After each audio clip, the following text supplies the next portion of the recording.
Sir प्रणाम, मैं हूं हिमांशु द्विवेदी और स्वागत है आपका हमारी खास पेशकश चर्चा में। चर्चा के तहत आज एक बार फिर हमारी बातचीत के केंद्र में राहुल गांधी के नेतृत्व में चल रही यात्रा है। आज हम वर्तमान यात्रा पर बात नहीं करेंगे, हम बात करेंगे इस यात्रा का एक अहम किरदार के तौर पर मीडिया के सम्मुख आने वाले जयराम रमेश के द्वारा दिए गए बयान के संदर्भ में। जयराम रमेश ने आज देश को यह बताया मीडिया के माध्यम से कि यह यात्रा अब आगे भी नए स्वरूप में शुरू रहेगी और शुरू जो होगी वो अब पश्चिम से पूरब की ओर होगी। वर्तमान में जो यात्रा है ये दक्षिण से उत्तर की ओर है।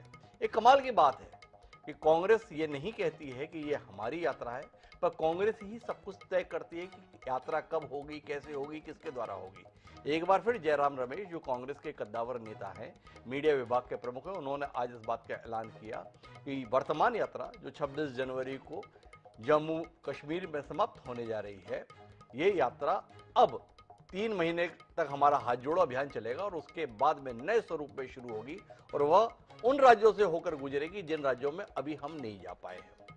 साथ ही उन्होंने ये भी कहा कि यह कोई इवेंट नहीं, मूवमेंट है।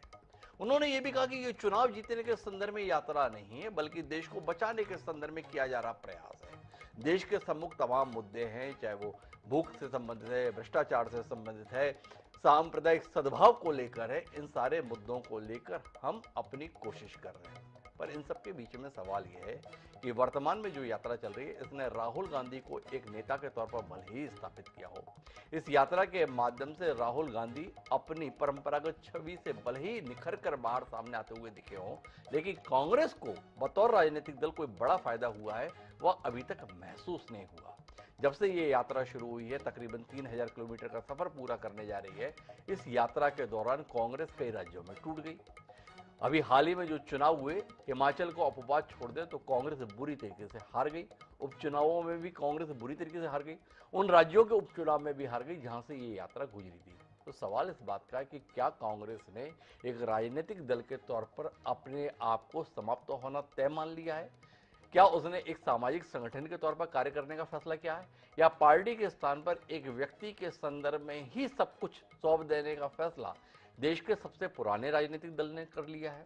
या वस्तुतः कांग्रेसी ये महसूस कर रहे हैं कि आज नहीं पर कल इस यात्रा का लाभ पार्टी को मिलेगा।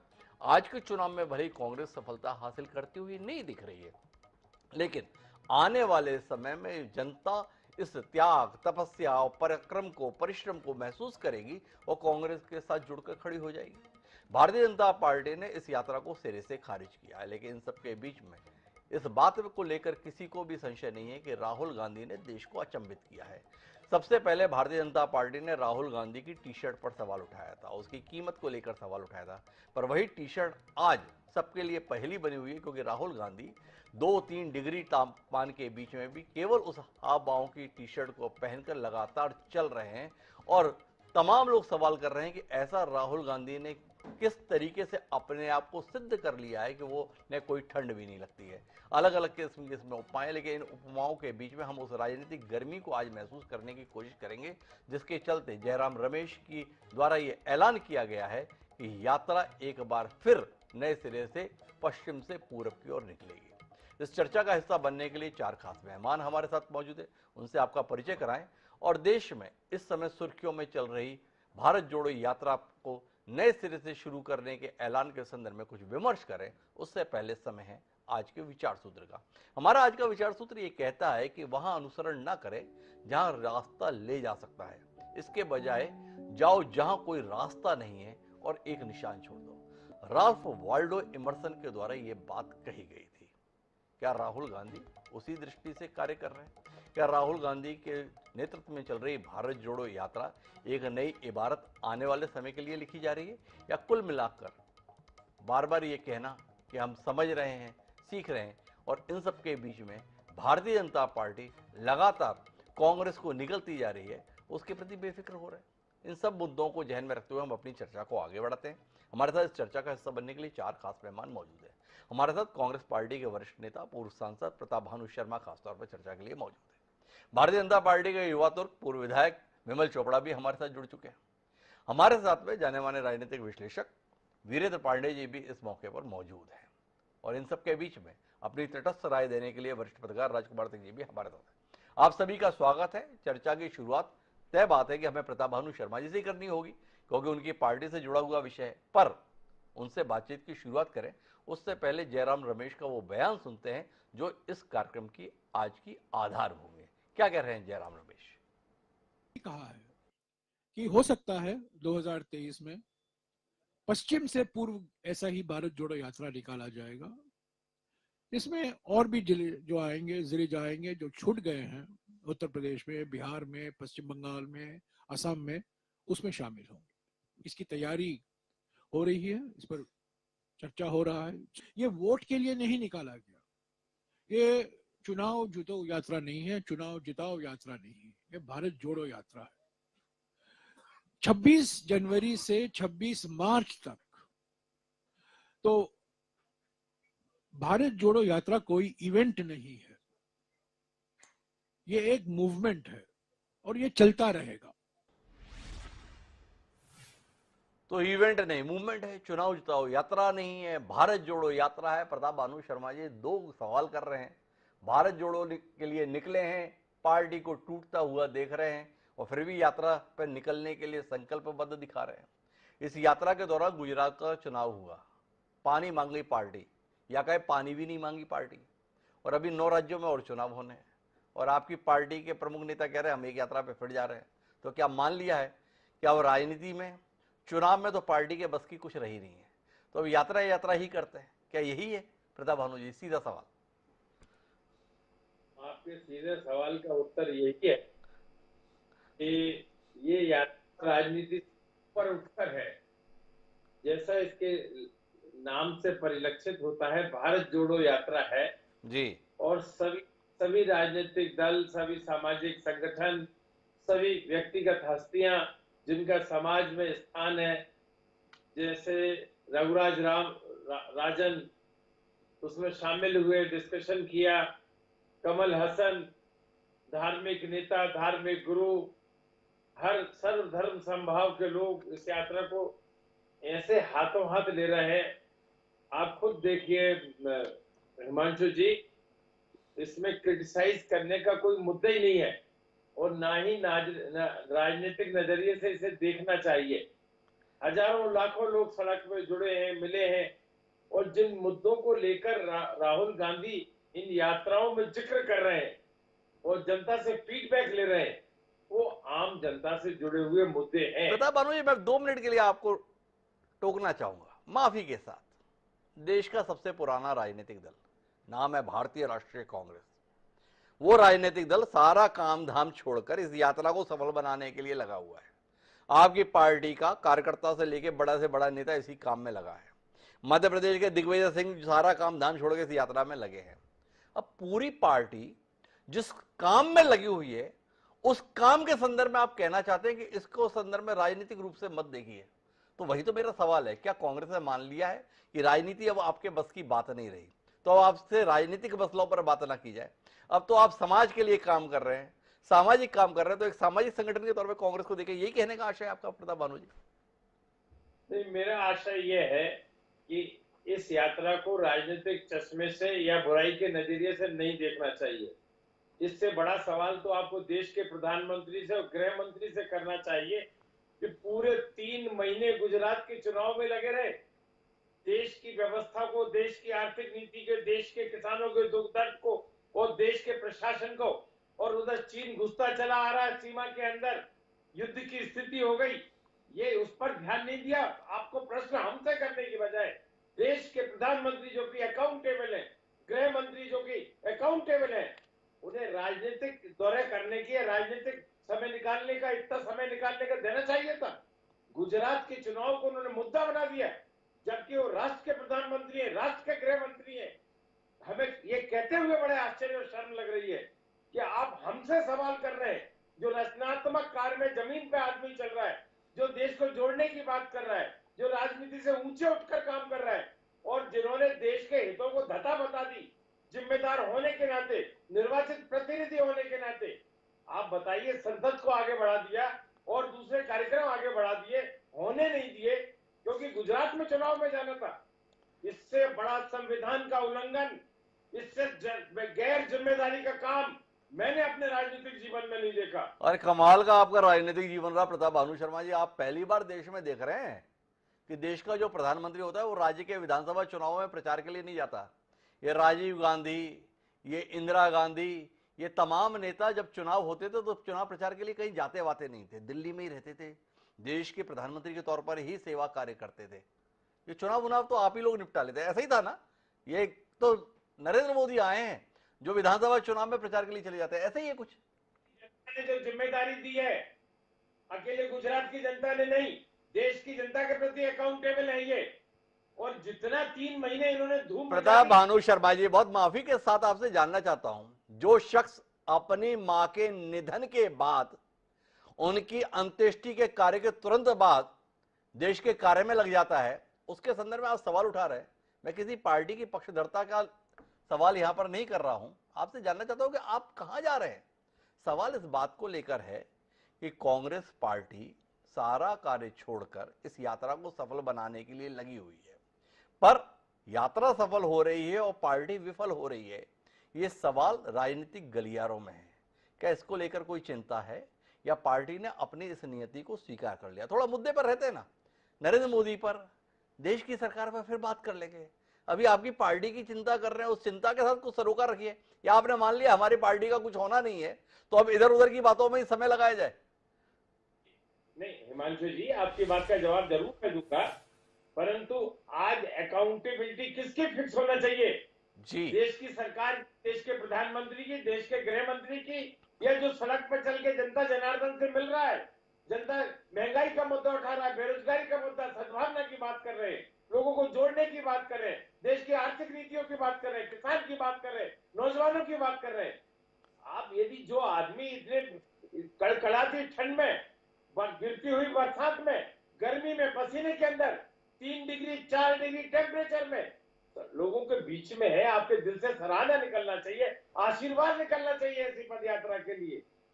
तो मैं तो आपसे सवाल कर रहा हूं तो आप उसका जवाब देने के स्थान पर तो कहीं और ही जा रहे हैं। हमारा तो आपसे सवाल इतना ही है ना प्रताप भानु जी, फिर मैं विमल चोपड़ा के पास रुक करूं कि इस यात्रा में अब तक ऐसा क्या हासिल हो गया है पार्टी को जिसके चलते आपकी पार्टी के जिम्मेदार नेता अब पश्चिम से पूरब की यात्रा के संदर्भ में ऐलान कर रहे हैं? बस इतना समझना चाहते हैं, आप हमें यह समझाने के लिए तैयार नहीं है।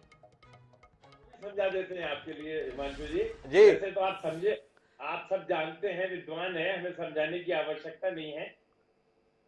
एक ऐतिहासिक पदयात्रा ये राहुल गांधी जी ने कन्याकुमारी से कश्मीर तक करी है, जिसमें सभी समाज, सभी वर्ग के लोगों को जोड़ने का काम है, सर्वधर्म समभाव की बात है, और जनता के मुद्दों की वो बात कर रहे हैं, जनता से को जोड़ने की बात कर रहे हैं। इसका आने वाले समय में राजनीतिक लाभ निश्चित मिलेगा, क्योंकि हम राजनीतिक पार्टी है, और यदि जनता के मुद्दों को विपक्ष के रूप में हम नहीं उठाते हैं तो फिर हम लोकतंत्र का कैसे एक मजबूत विपक्ष हो सकते हैं?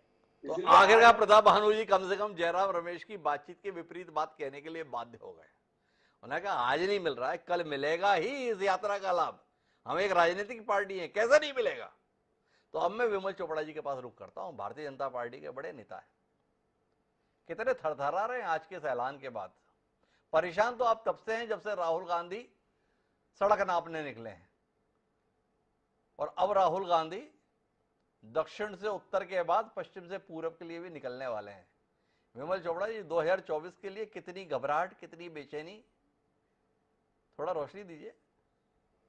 जी मंटू जी, ऐसा है, जी, भारतीय जनता पार्टी के रोज लोग अगरबत्ती जलाते हैं कि राहुल गांधी जी ही कांग्रेस के नेता बने रहे, जी, ताकि भारतीय जनता पार्टी अपना रास्ता तय करते रहे। राहुल गांधी की यात्रा से या राहुल गांधी की सक्रियता से भारतीय जनता पार्टी में किसी प्रकार की घबराहट नहीं है। और मैं कुल मिला के यदि सोचूं तो ऐसा लगता है कि इस यात्रा को लेकर के कांग्रेस स्वयं भ्रमित है। जी, कभी कहते हैं कि ये वोट के लिए नहीं है, ये यात्रा जो है भारत को जोड़ने के लिए है। फिर अभी भानु प्रताप जी स्वयं बोल रहे थे कि वोट का लाभ इसमें मिलेगा। फिर जो है हमारे जो प्रवक्ता हैं कांग्रेस के, वो कहते हैं कि वोट के लिए नहीं है। अब किस प्रकार के भ्रम में इस यात्रा को आयोजित कर रहे हैं, ये किसी को समझ नहीं आ रहा है। और मैं आपको बता दूं, मैं स्पष्ट बोल रहा हूं कि राहुल गांधी जी का जो भाषण होता है बहुत सारे लोग सुनते हैं, कई बार तो ये समझ नहीं आता वो बोलना क्या चाहते हैं, उनकी अभिव्यक्ति क्या है, ये किसी को समझ में नहीं आता। और लोग जो है, एक जो धारणा बनी हुई उनके प्रति, वो और ज्यादा पुख्ता जो है वो होते जाती है। मैं विमल जी थोड़ा रोकना चाहूंगा आपसे। राहुल गांधी क्या बोलते हैं समझ में नहीं आता, इसके बावजूद भी लाखों लोग राहुल गांधी को देखने और सुनने के लिए पहुंच रहे हैं। ये दृश्य हम रोज देख रहे हैं। उनकी पदयात्रा जहां से गुजरती है उधर जनता की भीड़ दिखाई देती है। अभी वह उत्तर प्रदेश से गुजर रहे हैं, कैराना इलाके से गुजरे, हजारों की भीड़, जनसमुद्र भी जिसे कह दिया जाता है, वो दृश्य हमें देखने को मिलता है। जिस व्यक्ति की बात किसी को समझ में नहीं आती, उसको देखने सुनने के लिए इतने लोग क्यों आ जाते हैं, एक सवाल। दूसरा आपसे जानना ये चाहता, आपने कहा कि हमें कोई चिंता नहीं है। अरे आपको तो इस बात तक की चिंता होती है कि राहुल गांधी सो कहां रहे हैं, राहुल गांधी पहन क्या रहे हैं, राहुल गांधी मिल किससे रहे हैं, राहुल गांधी खा किससे रहे हैं। जिस व्यक्ति के संदर्भ में आपकी इस हद तक निगाह लगी रहती है, उसके संदर्भ में आप कार्यक्रम में बोल रहे हैं हमें कोई परवाह नहीं है। एतबार हो जाएगा देश को कि आपको परवाह नहीं है, या अगर आपको किसी की परवाह है तो ऐसा लगता है केवल राहुल गांधी की है। देखिए, ऐसा है, राहुल गांधी जी की यात्रा को जी आज लगभग 3 महीने हो रहे हैं, 2.5-3 महीने। जी आप इस बीच चुनाव आए, गुजरात के चुनाव। जी राहुल गांधी जी ने वहां के लिए जो है 6 दिन नहीं छोड़ा कि वो वहां जाकर के चुनाव प्रचार करे। जी कितने भयभीत थे वो कि वहां हार जाएगी सरकार। आप ये देखिए कि 25 तारीख से 1 तारीख तक वो जो है ब्रेक ले रहे हैं। किस प्रकार पे ऐसा ब्रेक ले रहे हैं? क्यों? गुजरात के चुनाव, हिमाचल के चुनाव, दिल्ली के चुनाव क्यों नहीं जाना चाह रहे हैं वो? क्या वो किस प्रकार की राजनीति कर रहे हैं, ये हमको किसी को समझ नहीं आ रहा है, मेरे को। और लोग आ रहे हैं, भीड़ आ रही है। भीड़ जो है वो सुनकर के कई बार हंसी भी उड़ा सकती है, हंसी भी आती है कई बार कई चीजें सुन करके कि किस प्रकार की यात्रा में किस प्रकार की बातें होनी चाहिए। आप कहते हैं गैर राजनीतिक है, और भाषण जो है राजनीतिक होते हैं आपके। आप कभी कहते हैं कि राष्ट्रीय स्वयंसेवक संघ और भारतीय जनता पार्टी मेरे गुरु हैं, ये मेरे को सिखा रहे हैं। आप किस प्रकार की बात करना चाहते हैं ये समझ नहीं आता। और यात्रा करना उनका अधिकार है, हम नहीं कह रहे कि यात्रा करें ना करें, 23 में भी करें, 24 में भी करें, 25 में भी करें, जी और वो यात्रा करते हैं। लेकिन इसके लिए मेरे को लगता है उनको पहले देश को समझना होगा, और समझ जाए वो तो शायद अच्छी राजनीति कर पाएंगे। लेकिन मेरे को अभी लगता है कि वो बहुत दूर है। अभी उनकी समझ जो है वैसी डेवलप नहीं हुई है कि भारतीय राजनीति का चरित्र क्या है, भारतीय राजनीति को वो समझ नहीं पाए हैं, और उसके हिसाब से उनकी सोच जो है, जो बननी चाहिए, वो बन नहीं पाई है। इस प्रकार से मेरी धारणा जो है, और भारतीय जनता पार्टी के लोग क्या पहन रहे हैं, क्या कर रहे हैं, वो एक आध ठीक है, छोटा मोटा नेता कुछ कर देता है, उस पर टिप्पणी, तो ये भारतीय जनता पार्टी की टिप्पणी मानी जाए, ऐसा मेरे को नहीं लगता। और किसी प्रकार की घबराहट इस यात्रा को लेकर, अगर आप अपनी आईटी सेल के प्रमुख, राष्ट्रीय आईटी सेल के प्रमुख को, नेता को भी छोटा मोटा नेता कह देते तो विमल चोपड़ा जी आप बहुत बड़े नेता है, अब मैं इसमें क्या टिप्पणी करूं। हमें तो लगता है कि भारतीय जनता पार्टी जैसा देश का नहीं दुनिया का सबसे बड़ा राजनीतिक दल, उसके आईटी सेल का राष्ट्रीय प्रमुख एक बड़ा नेता होता है। आपने बताया आज हमें, अरे ये छोटे मोटे लोग हैं, तो कोई बात नहीं, आपका नजरिया है। लेकिन मेरे पास में अपने पैनल में कुछ और बड़े लोग भी शामिल है। वीरेंद्र पांडे उनमें से एक हैं, आपके पुराने वरिष्ठ नेता रहे हैं। तो वीरेंद्र पांडे जी का भी नजरिया समझ लें इस यात्रा को लेकर। आप सिरे से खारिज करते हैं वीरेंद्र जी, कुछ नहीं रखा इस यात्रा में। राहुल गांधी की समझ को भी खारिज करते हैं। और राहुल गांधी अब दक्षिण से उत्तर की ओर चल रही यात्रा को पूरा करने के बाद पश्चिम से पूरब की ओर निकलेंगे, इसको लेकर कोई नजरिया रखते हैं?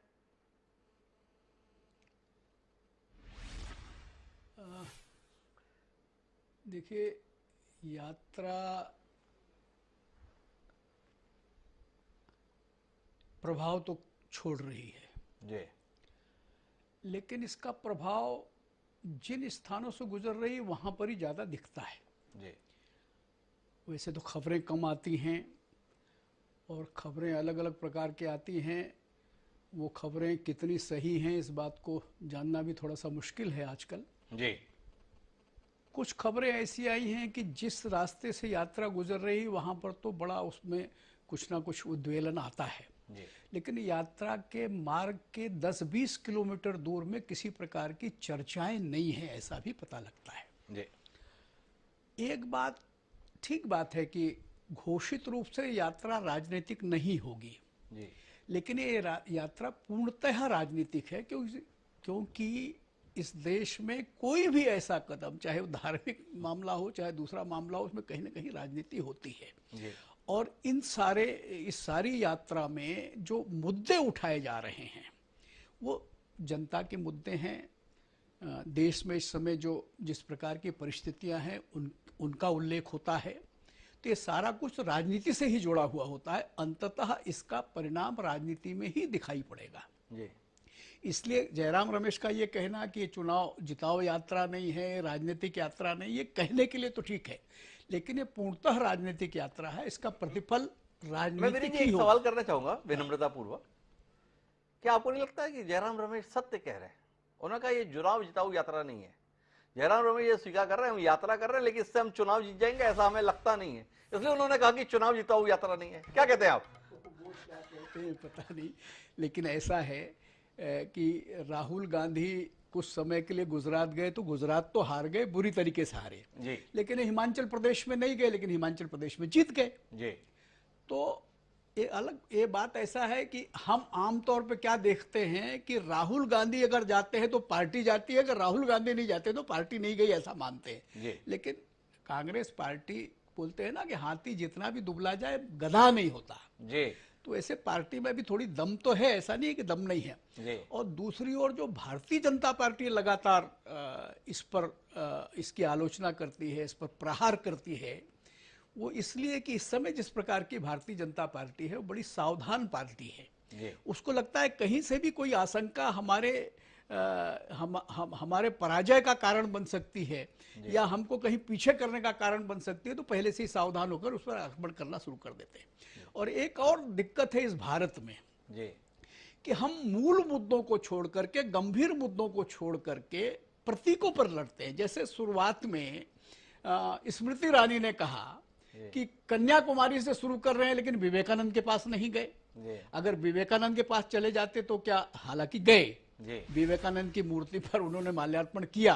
जी अगर विवेकानंद के पास नहीं चले जाते तो यात्रा असफल हो जाती क्या? जी प्रतीकों पर बात होती है कि टी शर्ट पहन के घूम रहे 41,000 रुपए की है, लेकिन जब ये बोलते हैं तभी भूल जाते हैं कि उनके प्रधानमंत्री दिन भर में जो कपड़े बदलते हैं वो क्या लाखों का मामला है। जी तो ये जो भटकाने की बात है कि भाई वो क्या मुद्दे उठा रहे हैं उस पर बात करिए, अगर वो मुद्दे उठा रहे हैं तो उसका जवाब दीजिए, लेकिन उसका जवाब देने की बजाय उसको इधर उधर आजू बाजू करने की कोशिश। पर मेरा सवाल वीरेन जी आपसे इस बात को लेकर है कि क्या आप इस आकलन के साथ में हैं कि इस यात्रा ने राहुल गांधी को देश की राजनीति में एक नेता के तौर पर स्थापित करने का काम कर दिया है और इसी कारण से कांग्रेस पार्टी विचार कर रही है कि यह सिलसिला रुकने ना पाए, उनके नेता का कद बढ़ रहा है, तो दक्षिण से उत्तर तक की यात्रा में कद यहां तक पहुंच गया, इसको और विस्तार मिले, इसलिए अब पश्चिम से पूरब की ओर चला जाए? क्या आप इसके संदर्भ में कोई नजर रखते हैं? ये बात बिल्कुल सही है। जी देखिए, हिंदुस्तान की एक खासियत है जी कि वो कष्ट उठाने वाले के प्रति सहानुभूति रखता है। जी जो आदमी लगातार चल रहा है, जिसमें सामने कोई स्वार्थ नहीं दिखाई पड़ रहा है, जी इसलिए एक सहानुभूति धीरे धीरे बनती जा रही है। दूसरा एक बात और है, आपको याद होगा जब दक्षिण अफ्रीका से महात्मा गांधी भारत आए थे, जी तब गोपाल कृष्ण गोखले ने उनको ये सलाह दी थी कि तुमको भारत को समझने के लिए भारत का भ्रमण करना चाहिए। और भ्रमण करने का सबसे अच्छा तरीका जो होता है पद यात्रा का। उसमें आप भौगोलिक स्थिति को देखते हैं, जलवायु को देखते हैं, लोगों से मिलते हैं और उस समय आप हर प्रकार के लोगों से मिल पाते हैं, तो आपका देश के प्रति, देश के व्यक्तियों के प्रति ज्ञान में इजाफा होता है और उसके कारण आपका परिष्कार भी होता है। जी आपकी समझ का परिष्कार होता है, आपकी दृष्टि का परिष्कार होता है और वो परिष्कार राहुल गांधी में दिखना शुरू हुआ है। तो आप इस बात से क्यों करते हैं? मैं वीरेन जी एक सवाल बीच में लेता हूं। विमल चोपड़ा जी यहां पे कह रहे हैं कि भाई इस बात समझ में नहीं आती राहुल गांधी कह क्या रहे हैं। और नहीं समझ में आती, इसे बताने की भारतीय जनता पार्टी की आईटी सेल के द्वारा कोशिश भी बहुत की जाती है। वो तमाम हिस्से उनके भाषण के निकाल के सोशल मीडिया पर डलते हैं कि देखो क्या बोल रहे हैं, कैसे बोल रहे हैं, किस प्रकार से बोल रहे हैं। तो आपसे जानना चाहता हूँ वीरेंद्र पांडे जी, विमल चोपड़ा जी को तो समझ में नहीं आ रहा राहुल गांधी क्या बोलते हैं, वीरेंद्र पांडे जी समझने लगे क्या कि राहुल गांधी क्या बोलते हैं? मेरा तो ये मानना है कि राहुल गांधी पहले भी ठीक बात करते थे, जी आज भी ठीक बात करते हैं, लेकिन जनता के मन में वो जो बात ये कही जा रही है वो बात में सत्यता बहुत अधिक है कि राहुल गांधी को पप्पू घोषित करने के लिए करोड़ों रुपए लगाए गए। जी मुझे एक बहुत ठीक से याद है जी कि वो इधर से आलू डालो उधर से सोना निकलेगा। जी तो इस प्रकार के टुकड़े निकाल करके, पूरे भाषण को नहीं निकाल करके टुकड़े निकाल करके ये बताते देखो इनकी ये समझ है, ये समझ है। जी। और वो बात सबके दिमाग में बैठ गई, इसलिए वो कुछ भी कहे जी। तो उसे उसी रूप में देखा जाता है। जी। लेकिन वो बात नहीं है। लेकिन मुझे ठीक से याद है ये कोरोना के समय भी उस व्यक्ति ने जिस बात को कहा था जी। वो बात ठीक उतरी।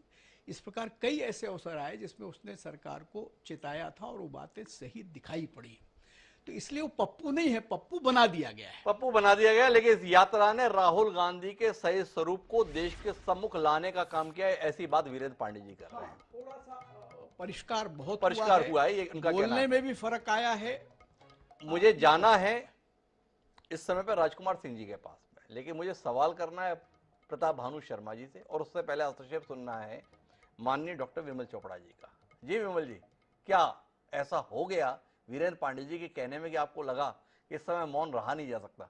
अभी माननीय वीरेंद्र पांडे जी ने कहा कि पहले भी बहुत वक्त, मैं एक नहीं कई सारे वीडियो दिखा दूंगा जिसमें वो क्या बोल रहे हैं वही समझ नहीं आता। यहाँ वो तो यही कहना तो बता चाहते रहे हैं माननीय वीरेंद्र पांडे जी कि आपके लोगों ने काफी मेहनत की है ऐसी उलझन पे पैदा करने की, उनके भाषणों का एक चुनिंदा हिस्सा निकालकर लोगों के बीच पहुंचाने की, जिससे समझ में नहीं आएगी वो क्या रहे हैं।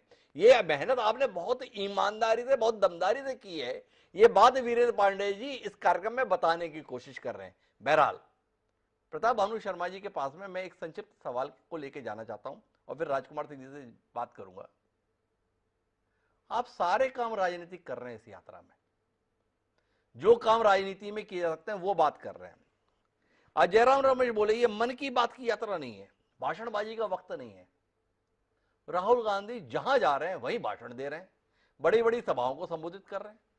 तो ये इस तरीके की बात आप कह कैसे लेते हैं, कर कैसे लेते हैं? थोड़ा प्रताप भानु जी ये समझा दीजिए। हर काम तो राजनीति का कर रहे हैं और फिर भी चाहते ही हैं कि इसे राजनीतिक नजरिए से ना देखा जाए। इस कमाल के विषय में बताइए, इतना आपका राजनीतिक तजुर्बा है, हम समझना चाहते हैं इस कमाल को। हिमांशु जी, आप मुझसे ज्यादा जानते हैं सच्चाई को, और मुझसे पूछ रहे हैं इसलिए जवाब मैं भी दूंगा। एक तो ये कि राहुल गांधी ने हर जगह भाषण नहीं दिया है। जिस राज्य में गए हैं वहां एक ही जगह पर जनता को धन्यवाद दिया है और मुद्दों की तरफ ध्यान आकर्षित किया है। पूरी यात्रा में मुश्किल से यदि उन्होंने 12 स्टेट राज्यों की यात्रा की है तो 12 ही सभाएं करी हैं और 12 जगह ही प्रेस कॉन्फ्रेंस करी है। तो अब आप प्रेस कॉन्फ्रेंस 12 जोड़ लें, 12 आपकी उनकी सभाएं जोड़ लें, तो इस तरह से वो आदमी प्रेस से खुल के बात तो कर रहे हैं, आपको जवाब तो दे रहे हैं। और एक तरफ वो आदमी है जिसने 8 साल में कोई प्रेस कॉन्फ्रेंस ही नहीं करी, पत्रकारों से बात ही नहीं करती, मन की बात सुनते नहीं है, मन की बात करते हैं। सवाल तो उनसे होना चाहिए जो आपसे खुले दिल से चर्चा कर रहा हो, जनता से खुले दिल से मिल रहा हो। हिमांशु जी, सभा मैंने सुना, उन्होंने बहुत किसी राज्य में पूरा सुना, मध्य प्रदेश में 13 दिन 14 दिन रहे, परंतु उन्होंने भाषण मऊ में दिया। इसके बाद जब राजस्थान की सीमा में पहुंच गए वहां दिया, और प्रेस कॉन्फ्रेंस उज्जैन में करी। तो ये सब चीजें इतना नहीं है, उन्होंने सुना है, अपनी प्रतिक्रिया दी है, जवाब दिया है। और जैसा वीरेंद्र पांडे जी ने कहा कि जो उनकी छवि खराब करने करोड़ों हजारों करोड़ रुपए लगा दिए गए, आलू डालो सोना निकलेगा, ये बयान उन्होंने नरेंद्र मोदी का कोट किया था जो उन्होंने असम में कहीं नॉर्थ ईस्ट में दिया था, जी। तो वो कट एंड पेस्ट करके राहुल गांधी पर चश्मा कर दिया। इससे बड़ा फ्रॉड क्या हो सकता है? इससे बड़ा फ्रॉड क्या हो सकता है? राहुल गांधी ने 12 जगह ही तो आम सभा को संबोधित किया है, तो इसे आप राजनीति से क्यों देख रहे हैं? प्रताप भानु जी हमें समझाने की कोशिश कर, समझेंगे हम। बहरहाल अभी तो राजकुमार सिंह जी के पास चलते हैं और राजकुमार सिंह जी से समझना ही चाहते हैं कि कांग्रेस पार्टी इस यात्रा के संदर्भ में क्या आपको एक भ्रमित राजनीतिक दल के तौर पर दिखाई नहीं देती? बच्चा बच्चा देश का देख रहा है कि यह यात्रा कांग्रेस के द्वारा कराई जा रही है, फिर भी कांग्रेस पार्टी ये चाहती है कि इसे उसकी यात्रा के तौर पर ना देखा जाए। बच्चा बच्चा देश का देख रहा है कि राहुल गांधी इस यात्रा का नेतृत्व कर रहे हैं, तो अभी पहले दिन से कांग्रेस पार्टी के द्वारा यह कहा गया कि राहुल गांधी इस यात्रा का नेतृत्व नहीं कर रहे हैं, वह 119 अन्य यात्रियों में की तरह ही एक यात्री है। तो थोड़ा राजकुमार सिंह जी आप बताइए कि ऐसी प्रतिकूल परिस्थितियों में भी देश का सबसे पुराना राजनीतिक दल क्या आपको भ्रम की स्थिति में दिखाई नहीं देता है? और ऐसी भ्रमात्मक स्थितियों के बीच में पार्टी ऐलान कर रही है कि अब हम पश्चिम से पूरब की ओर निकलेंगे। किस लिए निकलेंगे? चुनाव जिताऊ यात्रा नहीं है, राजनीतिक यात्रा नहीं है, और फिर भी यात्रा निकालेंगे। बताना क्या चाहते हैं ये देश को? देखिए हिमांशु जी, कोई राजनीतिक दल या राजनेता जो भी करता है, चाहे वो मन से करे, वाणी से करे, जैसे भी करे, जी, तो राजनीति से ही प्रेरित। तो ये प्रताप शर्मा जी कहें या कोई और कहें, ये यात्रा राजनीतिक नहीं है, तो मुझे लगता है कहीं ना कहीं सच से मुंह चुराने वाली बात। पर किस लिए? उसकी वजह हो सकती है। पर किस लिए राजकुमार जी, इस पे हम तो बात करेंगे ना। कांग्रेस को किस बात का डर है? कांग्रेसियों को किस बात का डर है? इसे राजनीतिक यात्रा करार देने से क्या बिगड़ जाएगा? जिस हालत में कांग्रेस है उससे बदतर और क्या हो जाएगा? ये सवाल है राजकुमार जी। मैं उसी सवाल पे आ रहा हूँ। अभी जैसे कि चर्चा हुई जी, इस यात्रा के बीच 2 राज्यों में चुनाव हुए। जी, गुजरात में कांग्रेस की हार नहीं हुई बल्कि दुर्गति हुई। जी, जिस पार्टी को 2017 में भाजपा की 99 के मुकाबले 77 सीटें मिली थी जी, और 22 सीटों का फासला था, वो इस चुनाव में मात्र 22 सीटों पर सिमट गई। जी, तो आप इस यात्रा और राहुल गांधी के सिर चुनावी नतीजों का ठीकरा न फोड़े मीडिया या बीजेपी, उससे बचने के लिए कहा जा रहा है कि राजनीति से प्रेरित नहीं है, चुनाव जीतने के लिए नहीं है, जो मुझे समझ आ रहा है। जी, तीसरी बात जरूर कहेंगे कि भाजपा कांग्रेस भ्रमित है या नहीं है, लेकिन एक भ्रम की स्थिति जरूर बनाए रखना चाहती है। इस यात्रा को लेकर सीधे सीधे जवाबदेही राहुल गांधी की न बने, जी, या खासकर जो चुनाव होने वाले हैं उनके नतीजों के प्रति ना बने। जी, लेकिन जहां तक वीरेंद्र पांडे जी भी कह रहे थे, इस यात्रा से 2 फायदे तो हो रहे हैं। जी, वो चुनाव में परिणित होंगे नहीं होंगे उसके लिए हमें इंतजार। पहली बात, राहुल गांधी की इमेज जो लगातार पप्पू की बनी या बनाई गई, या मैं पप्पू शब्द इस्तेमाल न करूं, तो अगंभीर राजनेता की छवि उनकी बनी, जी, जो पार्ट टाइम पॉलिटिक्स करते हैं, थोड़े दिन यहाँ दिखते हैं, प्रेस कॉन्फ्रेंस करते हैं, सोशल मीडिया पे एक्टिव होते हैं, उसके बाद विदेश चले जाते, वो छवि टूटी है। लगभग 100 दिन से ज्यादा हो गया, 110 दिन करीब हो गए, वो लगातार 1 सप्ताह के ब्रेक को छोड़ते तो चल रहे हैं, लोगों के बीच चल रहे हैं। तो एक जो इमेज बिल्डिंग एक्सरसाइज आप इसको कह सकते हैं कांग्रेस की, बड़ी सुनियोजित तरीके से, उसमें उनको सफलता मिली है। पुरानी इमेज टूटी है, नई इमेज बनी है, जिसमें एक युवा नेता इस देश को जानने की भी कोशिश कर रहा है, लोगों से संवाद भी कर रहा है। सफलता कितनी मिलेगी वो आने वाला समय। दूसरी बात, 2 लोकसभा चुनाव और 1 दर्जन से ज्यादा विधानसभा चुनाव कांग्रेस हारी, कार्यकर्ताओं का मनोबल लगभग रसातल को चला गया। वो मनोबल कहीं ना कहीं दोबारा लौटता हुआ दिख रहा है। तो ये 2 कारण ऐसे लगते हैं जिनसे कांग्रेस को लग रहा है कि दक्षिण से उत्तर की यात्रा के बाद पूरब से पश्चिम की यात्रा भी की जाए। राजकुमार जी मेरा एक सवाल है इसमें, क्या आप महसूस कर रहे हैं कि कांग्रेस के लक्ष्य में अब 2022 जो गुजर गया उसके चुनाव भी नहीं है, 2023 में जो 8-9 विधानसभाओं के चुनाव होने वो भी नहीं है? कांग्रेस केवल 2024 को ध्यान में रख रही है और 2024 में जनता राहुल गांधी और कांग्रेस को गंभीरता से ले, इसके लिए इस यात्रा पर फोकस कर रही है, इसीलिए दक्षिण से उत्तर और अब पश्चिम से पूरब। क्या कहते हैं? देखिए, मुझे लगता है कि कांग्रेस की रणनीति तो यही है जी, उसकी वजह बहुत साफ है। कि अगर आपको भाजपा को रोकना है, नरेंद्र मोदी को रोकना है, तो आपको विकल्प के तौर पर राष्ट्रीय स्तर पर उभरना होगा। जी और नरेंद्र मोदी के पक्ष में सबसे बड़ा जो पॉइंट जाता है वो ये है कि उनका विकल्प नजर नहीं आता। जी तो वो कोशिश तो हो सकती है, लेकिन इस रास्ते में जोखिम बहुत है। जी जिन 9 राज्यों में 2023 में चुनाव होना है, उनमें से 3 राज्य ऐसे हैं जहां दो में कांग्रेस की सरकार है, राजस्थान में, छत्तीसगढ़ में, जी मध्य प्रदेश में पिछली बार बनी थी, जोड़ तोड़ के जरिए गिर गई।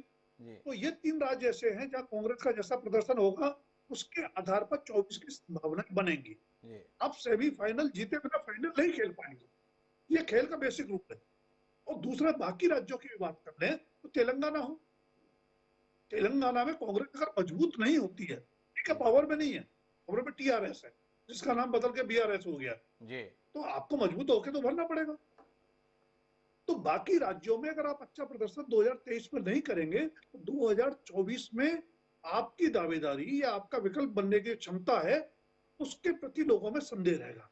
और बड़ी बात, बिना व्यापक गठबंधन किए आप भाजपा को चुनौती लोकसभा के चुनाव में नहीं दे सकते हैं। राजकुमार सिंह जी, बड़ी महत्वपूर्ण टिप्पणी की। आप सेमीफाइनल खेले बगैर फाइनल खेलना चाहते हैं? वाइल्ड कार्ड एंट्री से टूर्नामेंट में दाखिल हुआ जा सकता है, फाइनल नहीं खेला जा सकता। तो प्रताप भानु जी, ये सवाल तो आपसे ही है, क्या कमाल की रणनीति पे काम कर रहे हो आप? ना क्वार्टर फाइनल खेलेंगे, ना सेमीफाइनल खेलेंगे, फाइनल ही खेलेंगे। कुछ ज्यादा ही उम्मीद नहीं है?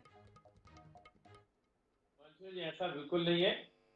2023 का सेमीफाइनल खेलेंगे और 2024 फाइनल होगा, इसमें कोई दो राय नहीं है जी। और जिन राज्यों का वर्णन अभी किया हमारे राजकुमार सिंह जी ने, बहुत अच्छी बात उन्होंने कही है कि, और आपने भी इस बात को स्वीकारा है कि तीनों राज्य कांग्रेस के पक्ष में वाले राज्य हैं और आने वाले चुनाव में, आने वाले 2023 के चुनाव में भी कांग्रेस की सरकार बनने की प्रबल संभावना है, हमारी सरकार बनेगी।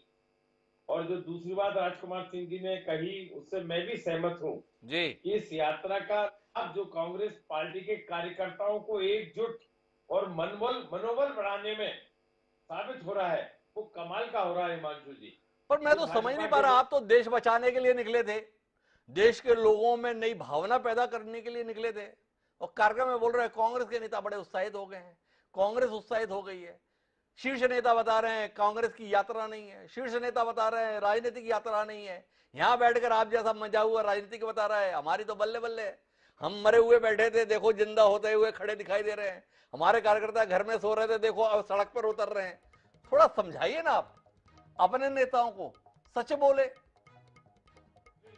हमने ये कभी नहीं कहा कि हम मरे हुए बैठे थे, हमने हमेशा ये कहा कि हमें ये चुनौती स्वीकार है और हमेशा भाजपा के लोग या विरोधी पक्ष के लोग या सत्ता पक्ष के लोग ये कहते थे कांग्रेस है कहां, कांग्रेस मुक्त भारत बनाएंगे। राहुल गांधी की इस यात्रा ने दिखा दिया कांग्रेस लोगों के दिलों में है, देश के गांव में है, सड़क पर है, जनता जनार्दन के हृदय में है, नौजवानों में है, महिलाओं में है। कहां है प्रताप भानु जी? तेलंगाना से यात्रा गुजरी, जिस तेलंगाना की सीट को आपने जीता हुआ था, तीसरे नंबर पर आ गए राहुल गांधी की पद यात्रा के बाद। कौन से दिल में है और कौन से दिमाग में है भाई? थोड़ा समझा तो दो हम लोगों को। थोड़े सेमीफाइनल का तो इंतजार कर लो जिसका आप जिक्र कर रहे हो, हम सेमीफाइनल में समझा देंगे आपके लिए। तो प्रताप भानु जी का कहना है क्वार्टर फाइनल भले ही हम हार गए पर हम सेमीफाइनल खेलेंगे और सेमीफाइनल के परिणाम का इंतजार करो। लेकिन बहरहाल मैं वापस विमल चोपड़ा जी के पास चलता हूँ। और विमल जी, आपको अकेला पढ़ते हुए देखकर बड़ा दुखी हूं मैं। हमारे तीनों पैनलिस्ट इस राय के साथ हैं कि राहुल गांधी का कद बढ़ रहा है, राहुल गांधी की देश में स्वीकार्यता बढ़ रही है। आपके तमाम प्रयासों के बावजूद भी राहुल गांधी को एक परिपक्व राजनीतिज्ञ के तौर पर देश मानता हुआ दिख रहा है। आपको अपनी मेहनत जो 2 दशक की है उस पर पानी फिरता हुआ देखकर कैसा लग रहा है, जानने में हमारी दिलचस्पी है। थोड़ा समझाइए ना। हिमांशु जी, मैंने शुरू में ही कहा कि भारतीय जनता पार्टी का हर कार्यकर्ता से तक नेता तक रोज अगरबत्ती जलाता है कि राहुल गांधी ही कांग्रेस के नेता बने हैं जी। और आप ये देखिए, मैं एक बार रोकना चाहता हूं विमल चोपड़ा जी, आप दूसरी बार ये बात कह रहे हैं, तो आपसे जानना चाहता हूं कि क्या आपको माननीय नरेंद्र मोदी क्या माननीय अमित शाह या माननीय जेपी नड्डा पे भरोसा नहीं है आपको और भाजपा के बाकी नेताओं को कि उनकी नीतियों से, उनके कार्यक्रम से, उनकी कर्मठता से, उनके परिश्रम से पार्टी का भविष्य रह सकता है? आपकी सारी उम्मीदें अपनी सत्ता में बने रहने के लिए राहुल गांधी पर निर्भर है। वाकई आप अपने नेताओं से इतने निराश है, सारे कार्यकर्ता और बाकी लोग?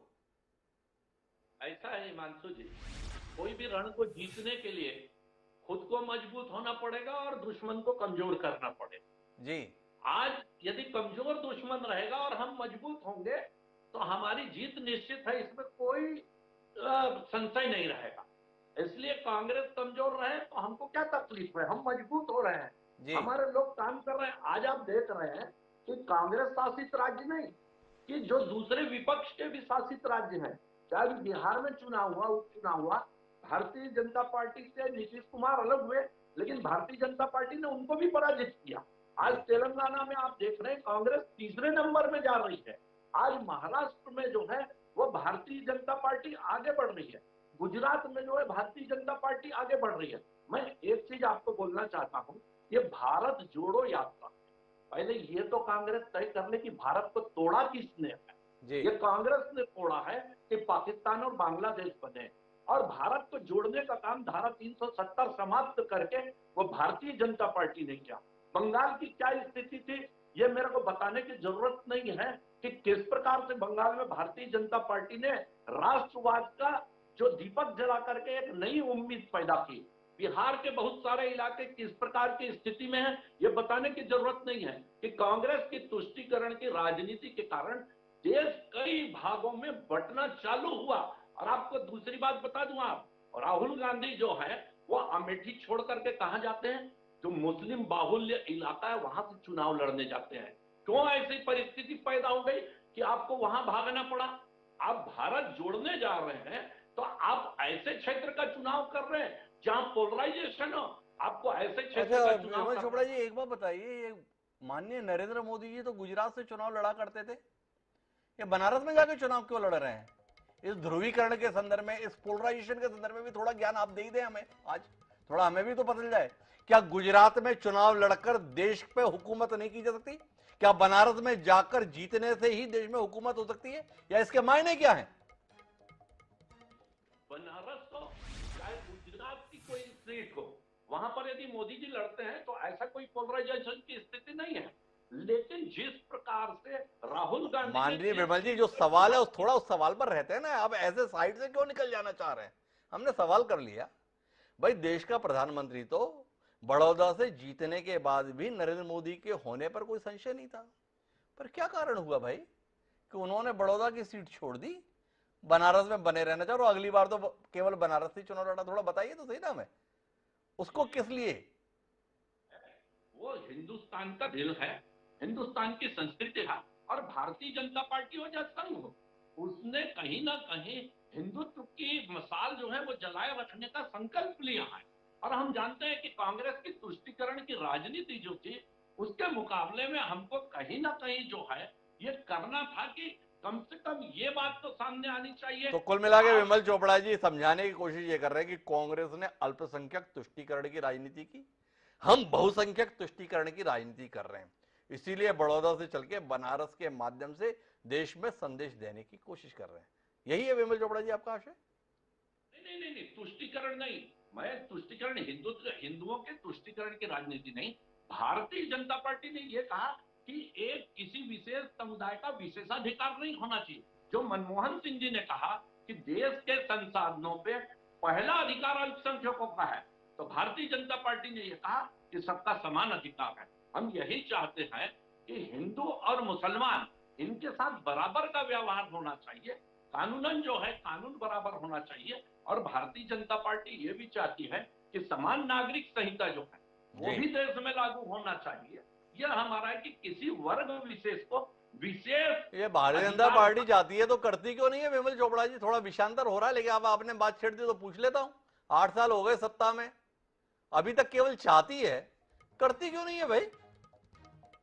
कांग्रेस के लोग कहते थे कि राम मंदिर कब बनेगा भारतीय जनता पार्टी नहीं बताती, 370 धारा कब हटेगी नहीं बताती, लेकिन भारतीय जनता पार्टी ने प्रयास किया और समय आने पर 370 भी हटाया, राम मंदिर भी बनाया और समय आने पर जैसे भी उसकी तैयारी चल रही है, समान नागरिक संहिता भी देश में लागू होगी। समय आने पर नागरिक संहिता लागू हो गई, कुल मिलाकर विमल चोपड़ा जी का कहना है। लेकिन हम अपने विषय पर रहते हैं और एक बार फिर वीरेंद्र पांडे जी के पास रुख करते हैं। वीरेंद्र जी, अमूमन जो चलन होता है पूरब से पश्चिम, उत्तर से दक्षिण, ये कांग्रेस उलट बंसी बजा रही है। दक्षिण से उत्तर, पश्चिम से पूरब। थोड़ी इसकी भी तो व्याख्या कीजिए, आप जैसा विद्वान व्यक्ति हमारे साथ पैनलिस्ट के तौर पर मौजूद है। ये गंगा सागर से गोमुख की ओर गंगा का प्रवाह करने की कोशिश, क्या कहते हैं इसे? मैं उसके पहले कुछ बात और करना चाहता हूँ जी। जैसे मेरी जहाँ तक जानकारी है, डॉक्टर विमल चोपड़ा ने कहा जी कि राहुल गांधी वायनाड लड़ने गए कि वह मुस्लिम बहुल लोकसभा है, लेकिन शायद ऐसा नहीं है जी। और दूसरी बात इन्होंने कही कि मनमोहन सिंह ने कहा था कि देश के संसाधनों में पहला अधिकार अल्पसंख्यक का है जी ये ऐसा उन्होंने नहीं कहा था। जी उन्होंने ये राष्ट्रीय परिषद की बैठक में बात कही थी। जी उन्होंने कहा था कि देश के संसाधनों में अनुसूचित जनजाति, अनुसूचित जाति और अल्पसंख्यकों का पहला अधिकार है, क्योंकि वो पिछड़े हुए हैं, निचले स्तर पर हैं, ये ऐसा उन्होंने कहा था। जी। अब जैसा आपने कहा, प्रताप भानु जी ने कहा और जयराम रमेश ने कहा कि यात्रा चुनाव की नहीं है, चुनाव जिता यात्रा नहीं है, तो क्या इस यात्रा के बाद दक्षिण से उत्तर और पूरब से पश्चिम के बाद सब इस यात्रा के अनुभव पे कोई किताब निकालना चाहते हैं? ऐसा मामला नहीं है जी। ये मामला पूर्णतः राजनीतिक है और इसमें कांग्रेस पार्टी की प्रमुखता या कांग्रेस पार्टी की यात्रा नहीं, ये बताने के पीछे कारण ये था कि यात्रा के शुरुआत में 150 ऐसे संगठनों को, एनजीओ वगैरह और दूसरे सामाजिक संगठनों को साथ में रखा गया। जी। वो केवल इसलिए रखा गया कि अगर कांग्रेस पार्टी की यात्रा होती तो ये सारे लोग शामिल नहीं होते। जी। और ये विचार भी इसलिए किया गया कि बाद में इसका राजनीतिक लाभ ही इसको लेना चाहिए कि सारे संगठन, इसमें कम्युनिस्ट भी आ गए। अब कम्युनिस्ट वैसे सब जगह से खत्म हो गए हैं, तो उनको आशा की किरण कांग्रेस में ही दिखती है। जी। और दूसरा, भारतीय जनता पार्टी कितना भी कहे जी। कि हमको राहुल गांधी से कोई खतरा नहीं है और राहुल गांधी अध्यक्ष बने रहें या कांग्रेस पार्टी के प्रमुख बने रहें तो हमारे को बड़ा लाभ होगा, अगर ऐसा हो तो बार बार कांग्रेस पार्टी, भारतीय जनता पार्टी राहुल गांधी पर क्यों आक्रमण करती है? जी। और ये आक्रमण करना इनको, मुझे लगता है कि बाद में तकलीफ खड़ी हो जाएगी इनको। मुझे अच्छी तरीके से याद है 1977 के बाद जी। जो जनता पार्टी बनी, उस जनता पार्टी ने लगातार इंदिरा गांधी पर प्रहार करना शुरू किया और उसका परिणाम ये हुआ कि लोगों की सहानुभूति इंदिरा गांधी के साथ खड़ी हो गई। जी। और वो स्थिति यहां भी दिखाई पड़ती है। और आपको आश्चर्य होगा कि कल चंपत राय जी ने, उन्होंने इस यात्रा पर शुभकामनाएं दी और राजीव गांधी की प्रशंसा की कि बड़ा एक काम कर रहे हैं। मैंने कहा कि भारत में कष्ट उठाने वाले के प्रति एक प्रकार की सहानुभूति होती है जी। और वो सहानुभूति अपने आप उत्पन्न हो जाती है। अगर उनको लगता है कि आदमी कोई कष्ट उठा रहा है। वीरेंद्र जी, आपसे जानना चाहूंगा, क्या आप महसूस कर रहे हैं कि जिस तरीके से समाज के तमाम वर्गों के लोग राहुल गांधी की इस यात्रा के प्रति सकारात्मक भाव प्रदर्शित कर रहे हैं, उससे उत्साहित होकर कांग्रेस पार्टी ये फैसला लेने जा रही है कि हमें इस सिलसिले को थमने नहीं देना चाहिए और पश्चिम से पूर्व की ओर जाना चाहिए? एकदम ठीक बात। इसके दो कारण हैं, मैं आपको बताता हूँ। जी। देखिए, एक पुरानी बात की तरफ मैं आपको जाऊंगा। एक समय जब इंदिरा गांधी का कद बहुत ज्यादा बढ़ गया जी। और ये संभावना दिखने लगी कि क्या भारत में भी अमेरिका की तरह व्यक्तित्व आधारित चुनाव तो नहीं हो जाएगा। जी। तब हमने, भारतीय जनता पार्टी उस समय बन चुकी थी, भारतीय जनता पार्टी के रूप में अटल जी के व्यक्तित्व को निखारना शुरू किया जी। ताकि अगर व्यक्तित्व का टकराव आए तो इंदिरा गांधी के सामने एक बड़ा व्यक्तित्व अटल बिहारी वाजपेयी के रूप में खड़ा हो जाए। एक बात इस समय जो मुझे दिखाई पड़ रहा है कि ये जो राहुल गांधी की जो यात्रा है, उस यात्रा ने एक बात तो जरूर की है कि राहुल गांधी के जो ये, जैसा राजकुमार जी ने कहा कि अगंभीर राजनीतिज्ञ, पार्ट टाइम राजनीतिक, इस धारणा को पूरी तरीके से खत्म किया। जी। दूसरा, धीरे धीरे उनकी एक छवि निखर गई और लोगों को लगा कि हमारे बीच में आ रहा है। अब ये तो ठीक बात है कि इनकी 3-4 पीढ़ियां लगातार शासन में रही हैं, इनके नाना रहे हैं, इनकी दादी रही है, इनके पिता रहे हैं, इनकी माँ भी एक प्रमुख वो रही है, तो इसको राज परिवार जैसा माना जाता है। राज परिवार का एक आदमी राजमहल को छोड़ करके लोगों के बीच में और प्रतिकूल परिस्थितियों में भी चल रहा है, तो उसके प्रति एक स्वाभाविक सहानुभूति होती है, उसका कद बढ़ना शुरू हुआ। तो कल को अगर आज तो ऐसी स्थिति है कि मोदी जी के सामने कोई आदमी, मोदी जी अगर 10 हैं तो कोई आदमी 3 भी नहीं है, तो उस जगह इस व्यक्तित्व को खड़ा करने में इस यात्रा का एक बड़ा योगदान होगा, एक बात। दूसरा, भारतीय जनता पार्टी की एक विचारधारा है, तो 2 बातें हैं भारतीय जनता पार्टी के सामने, एक बड़ा व्यक्तित्व और दूसरा विचारधारा। विचारधारा की इस समय स्वीकृति भी है। आज 37-38% लोग ऐसे हैं जो इस विचारधारा की तरफ आकर्षित है, लेकिन 69% ऐसा है जो उस विचारधारा के साथ नहीं है। तो एक नई विचारधारा कि भाई ये तोड़ने की बात कर रहे हैं, मान लो इनकी नजरों में तोड़ने की बात कर रहे हैं, तो हम जोड़ने की बात कर रहे हैं। तो व्यक्तित्व के नाते इसको निखारना और फिर एक नया विचार सामने रखना, इन दोनों के आधार पर इस चुनाव में सामने राहुल गांधी को, और बीच में कहना शुरू हो गया है कि हमारे लिए प्रधानमंत्री के उम्मीदवार तो राहुल गांधी रहेंगे। कमलनाथ समेत तमाम नेता इस बात को कह रहे, तो वीरेंद्र पांडे जी की ये बात बिल्कुल सत्य के करीब लगती है। लेकिन मुझे इस चर्चा में समझना यह है राजकुमार सिंह जी आपसे, ये जो भारत जोड़ो यात्रा मुद्दों की बात की जा रही है, राहुल गांधी को लाभ हुआ, राहुल गांधी का कद बढ़ गया, राहुल गांधी को गंभीरता से लिया जाने लगा, ये बातें तो अपनी जगह, पर मुद्दों के स्तर पर क्या जनता को ये यात्रा आकर्षित कर पाई? जिन मुद्दों की बात कर रहे हैं, आर्थिक विषमता की, सामाजिक ध्रुवीकरण की, सरकार की नीतियों की, क्या आपको जनता के स्तर पर ऐसी कोई प्रतिक्रिया महसूस हो रही है, या कुल मिलाकर इनकी प्रेस कॉन्फ्रेंस तक ही बात रह जा रही है? ये सवाल है। क्या कहते हैं राजकुमार सिंह जी, इस यात्रा से क्या जनता के बीच चला गया? राहुल गांधी जो मुद्दे उठा रहे हैं वो सामयिक मुद्दे हैं जी, जनता से जुड़े मुद्दे हैं, लेकिन सवाल ये है कि मुद्दों में नया कुछ नहीं है जी। मुद्दों का असर तब होगा, जैसा कि वीरेंद्र पांडे जी शुरू में कह रहे थे कि इन्हीं मुद्दों पर चुनाव लड़े जाते हैं, जनता के मुद्दे जी। लेकिन उन मुद्दों पर आपको कोई न कोई वैकल्पिक ब्लूप्रिंट, कोई रोड मैप पेश तो करना होगा। समस्याएं हैं, मेरे महंगाई है, बेरोजगारी है, आर्थिक असमानता है, सारी चीजें हैं, पर उसका विकल्प क्या है, वैकल्पिक राजनीति रणनीति क्या है जी, वो पेश नहीं कर पा रहे राहुल गांधी। और जब तक कोई वैकल्पिक एजेंडा नहीं होगा तक आप इस जन समर्थन को चुनावी समर्थन में आसानी से नहीं बदल। दूसरी जरूरत होगी संक्रांत ढांचे की, जो कांग्रेस का संक्रांत ढांचा लगभग जर्जर हो जी। तीसरी बड़ी समस्या उसमें आ रही है गुटबाजी की, और चौथी जो बड़ी चुनौती है वो आम आदमी पार्टी जैसे क्षेत्रीय दलों की है, जो लगभग 3 राज्यों में कांग्रेस को सीधा नुकसान जी। तो जब तक, और ये अब लग रहा है कि जो पश्चिम से पूर्व की यात्रा की सोच आई है, उसके मूल पर भी यही कारण है। आपने जो टेम्पो बनाया है कन्याकुमारी से कश्मीर की यात्रा के जरिए, चाहे वो कार्यकर्ताओं के स्तर पर हो चाहे जनता के स्तर पर, उसको 2024 तक कायम कैसे रखेंगे? क्योंकि आपने कोई वैकल्पिक राजनीतिक खाका तो दिया नहीं है। तो ये तो एक मजा हुआ राजनीतिक कदम है कि अगर एक माहौल कांग्रेस महसूस कर रही है इस यात्रा से देश में बन रहा है, तो वो माहौल 2024 तक कायम रहे, इसलिए इस यात्रा को विस्तार देने की जरूरत आन पड़ी है।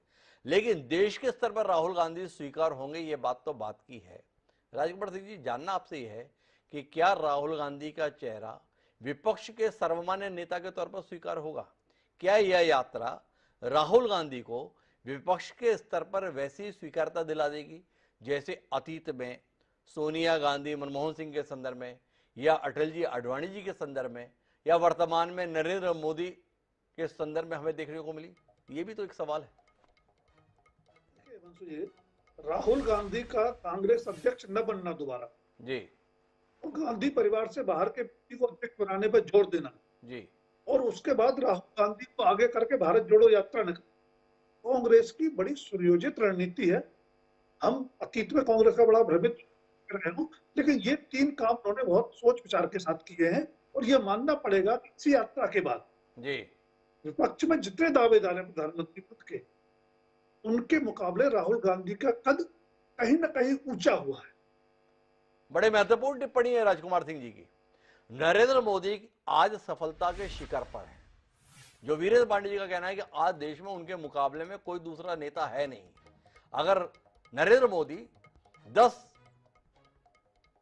फीट की ऊंचाई पर हैं तो दूसरा कोई नेता 3 फीट की ऊंचाई पर भी दिखाई नहीं देता है। लेकिन वो 3 फीट का नेता है कौन? अरविंद केजरीवाल, ममता बनर्जी या राहुल गांधी? तो अब राहुल गांधी दिखाई देते हैं। तो विमल चोपड़ा जी, जिसको आप जमीन के अंदर गाड़ देना चाहते थे, वो जमीन से बाहर ही नहीं निकला है, 3 फुट की ऊंचाई तक भी पहुंच गया है। और ये ऊंचाई और बढ़ने की संभावनाएं भी लोग देख रहे हैं। कितना बेचैन हो रहे हैं आप? ऐसा है जी कि अभी जिस प्रकार से राजकुमार जी ने कहा जी कि कांग्रेस की रणनीति, आज कांग्रेस के अध्यक्ष खड़गे जी हैं, जी, लेकिन क्या आप मानते हैं वो अध्यक्ष हैं?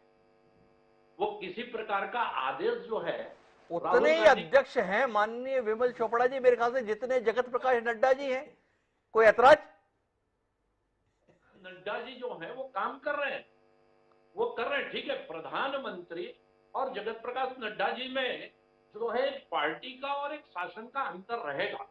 मैं दूसरी बात आपको बता दूं, देखिए ये यात्रा चल रही है हिमांशु जी, एक बार अडवाणी जी ने भी यात्रा की, उसका प्रभाव क्या होता था ये मेरे को बताने की जरूरत नहीं है जी। अभी माननीय पांडे जी ने भी कहा कि यात्रा जहां से गुजर रही है उसके 20 किलोमीटर के बाहर कोई हलचल नहीं दिखाई देती है। ये यात्रा चल रही है और निकल जाती है। इस प्रकार की यात्रा पर विमल चोपड़ा जी, साथ में आपने ये तो सुना कि 20 किलोमीटर के पार कोई हलचल दिखाई नहीं देती, पर 20 किलोमीटर तक हलचल है। क्या आपको नहीं लगता है कांग्रेस के लिए अभी ये भी एक उपलब्धि है?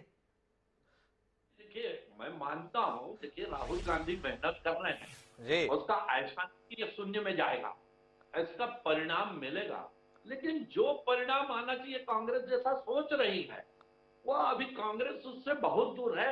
और भारतीय जनता पार्टी की जो मेहनत है, चाहे किसी चुनाव को लेकर के, आज यदि तेलंगाना में चुनाव है तो भारतीय जनता पार्टी तेलंगाना में, छत्तीसगढ़ में, मध्य प्रदेश में, राजस्थान में जो मेहनत कर रही है वो कांग्रेस एक राजनीतिक पार्टी है।